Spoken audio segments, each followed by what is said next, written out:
Você já sentiu que a sua própria mente é, às vezes, sua pior inimiga? Que pensar demais não é um dom, mas uma armadilha biológica da qual você não consegue escapar? Imagine um alce cujos chifres cresceram tanto, mas tanto, que ele não consegue mais levantar a cabeça para comer. Ele é magnífico, ele é imponente, mas ele está condenado pela sua própria grandeza. É exatamente assim que a consciência humana funciona. E hoje, você vai entender por que o seu cérebro pode ser o chifre gigante que está te levando ao pânico existencial. Seja muito bem-vindo. Hoje, não vamos falar de autoajuda barata ou de como pensar positivo resolve a vida. Pelo contrário, vamos mergulhar na filosofia de Peter Wessel Zapfe e entender por que a humanidade é um erro biológico fascinante. Pense comigo. A evolução é mestre em criar ferramentas de sobrevivência, presas para o tigre, velocidade para a gazela, asas para o pássaro. Em algum momento, ela nos deu o intelecto. No começo, foi incrível. Aprendemos a fugir de predadores, a estocar comida, a dominar o fogo. Mas algo deu errado. O chifre não parou de crescer. Nossa consciência se tornou tão vasta que ultrapassou a necessidade de sobrevivência. Começamos a nos perguntar: por que estou aqui? O que acontece quando eu morrer? Qual o sentido de tanto esforço? E o universo, em seu silêncio absoluto, nunca respondeu. O erro biológico. O alce de Zapfe. Imagine a cena. Um alce caminha pelas florestas da Noruega. Ele é o ápice da sua linhagem, mas por uma mutação genética bizarra, seus chifres não param de crescer. No início, ele domina os outros machos. Ele é imponente, mas o peso começa a sobrecarregar o pescoço. Ele não consegue mais pastar com eficiência. Ele não consegue mais fugir na floresta densa, porque os chifres se enroscam nos galhos. O que era sua maior arma tornou-se sua sentença de morte. Nós somos esse alce. O chifre é o nosso neocórtex, a nossa capacidade de abstração, de simular o futuro e de lamentar o passado. É uma ferramenta que cresceu além da conta. Enquanto o seu cachorro está perfeitamente feliz apenas por existir e receber um carinho, você está aí, no meio da tarde, sendo assaltado por uma crise de ansiedade, porque percebeu que, daqui a 100 anos, ninguém vai lembrar do seu nome. A natureza nos deu consciência para sobreviver, mas acabamos com consciência demais para sermos felizes. Esse é o paradoxo. Somos seres que buscam justiça em um universo indiferente. Buscamos eternidade em corpos que apodrecem. Buscamos significado onde só existe entropia. Zapfe dizia que o ser humano é uma espécie que bebeu demais do cálice da vida. Estamos bêbados de percepção. E quando você percebe que a vida não tem um roteiro escrito pelas estrelas, o pânico se instala. Para não enlouquecermos coletivamente, criamos muros. Criamos o que Zapfe chama de mecanismos de defesa contra o pânico existencial. Sem eles, a sociedade colapsaria em 5 minutos. Mecanismo 1. O isolamento. O silêncio forçado. O primeiro muro que construímos é o isolamento. E não estou falando de se trancar em um quarto. Estou falando de um isolamento cirúrgico dentro da própria mente. Pense no isolamento como um filtro de spam existencial. Todos os dias, a verdade nua e crua sobre a nossa fragilidade tenta entrar na nossa caixa de entrada mental. A ideia de que um aneurisma pode nos matar agora, ou que o sol vai engolir a terra um dia, são verdades absolutas. Mas o que nós fazemos? Nós as isolamos. Nós as empurramos para um porão escuro do subconsciente e trancamos a porta. O isolamento é uma rejeição arbitrária de pensamentos perturbadores. Sabe aquele momento em que você está deitado, quase pegando no sono, e de repente vem um pensamento: o que eu estou fazendo com a minha vida? Eu vou morrer um dia e tudo isso vai sumir. O que você faz imediatamente? Você pega o celular, você abre o TikTok, você liga à TV, você isola o pensamento. Nós aprendemos a conviver socialmente através do isolamento. Existe um código não escrito que diz que você não deve falar sobre o vazio da existência em um jantar de família ou em um primeiro encontro. Se você chegar para um colega de trabalho e disser: sabe, percebi hoje que nossa empresa é apenas uma construção imaginária para ocupar nosso tempo antes da morte, as pessoas vão se afastar. O isolamento é uma ferramenta de coesão social. Nós concordamos em sermos superficiais para não sermos desesperados. Mas aqui está o perigo. Quanto mais você isola, mais a pressão no porão aumenta. O isolamento não elimina o monstro, ele apenas o deixa com fome.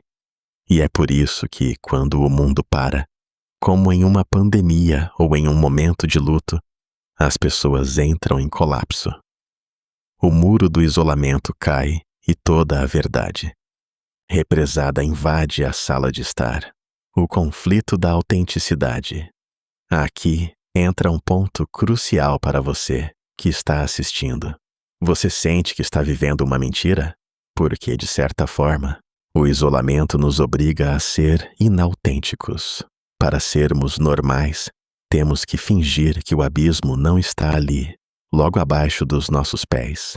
Isso gera uma fadiga crônica, uma exaustão mental que a ciência moderna tenta rotular apenas como estresse, mas que a filosofia entende como o cansaço de carregar os chifres.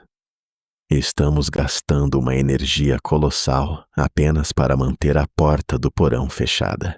E o que acontece quando o isolamento falha? Quando percebemos que não dá mais para fingir? É aí que entra o segundo mecanismo, um dos mais poderosos da história da humanidade. Mas antes de falarmos dele, você já parou para pensar em quais são as mentiras confortáveis que você conta para si mesmo todos os dias, apenas para conseguir sair da cama? Mecanismo 2. A ancoragem. As estacas no caos. Se o isolamento é o ato de fechar os olhos para o abismo, a ancoragem é o ato de fincar estacas no chão para garantir que você não seja levado pelo vento. Zapf descrevia a ancoragem como a fixação de pontos de referência dentro da consciência. É aqui que o ser humano deixa de ser apenas um animal acuado e passa a ser um construtor de mundos. O que são essas âncoras? Elas são os valores, os ideais, as instituições e as crenças que nos dão a ilusão de solo firme. Pense na família. Para muitos, a família é a âncora suprema. Eu não sei por que o universo existe, mas eu sei que preciso cuidar dos meus filhos. De repente, o caos do cosmos é reduzido a uma sala de estar com crianças brincando. O sentido da vida passa a ser a continuidade biológica e afetiva. É uma âncora poderosa, talvez a mais forte que temos, porque ela ressoa com o nosso instinto mais profundo. Mas a ancoragem não para por aí. Temos a religião, que oferece um mapa detalhado do invisível, transformando o silêncio de Deus em uma conversa cheia de regras e promessas. Temos a pátria, o nacionalismo, onde o indivíduo se sente parte de algo eterno. Eu vou morrer, mas a minha nação viverá. Temos até âncoras mais sutis, como a carreira profissional ou a busca pela justiça social. O ponto de Zapf não é que essas coisas sejam ruins. O problema é que elas são arbitrárias. Nós escolhemos uma âncora e declaramos: isso aqui é a verdade. E quando alguém desafia essa nossa âncora, Nós não reagimos com lógica. Nós reagimos com fúria. Por quê? Porque se a nossa âncora for arrancada, nós somos lançados de volta ao mar do pânico existencial. É por isso que discussões sobre política e religião são tão violentas.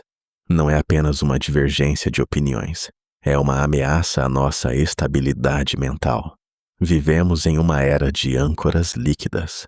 Antigamente você nascia, vivia e morria com as mesmas estacas. Hoje, trocamos de ideologia como quem troca de roupa. E essa instabilidade é o que gera a ansiedade moderna. Estamos tentando nos ancorar em areia movediça. Mecanismo 3. A distração. O ruído perpétuo. Mas digamos que o isolamento falhou e as suas âncoras parecem frouxas. O que resta? Resta o mecanismo mais popular do século XXI. A distração. A distração é o esforço contínuo para manter a mente ocupada com estímulos externos, impedindo que ela se volte para dentro. É o ruído que abafa o grito do alce. Zapf observou isso na elite de sua época, que viajava constantemente e buscava prazeres sensoriais. Mas ele nem podia imaginar o que nós temos hoje. Hoje, a distração é uma ciência de trilhões de dólares. Cada notificação no seu celular, cada vídeo curto de 15 segundos, cada maratona de série é um tijolo no muro da distração. Nós temos pavor do silêncio. Já reparou como é difícil ficar em uma fila por 2 minutos sem pegar o telefone?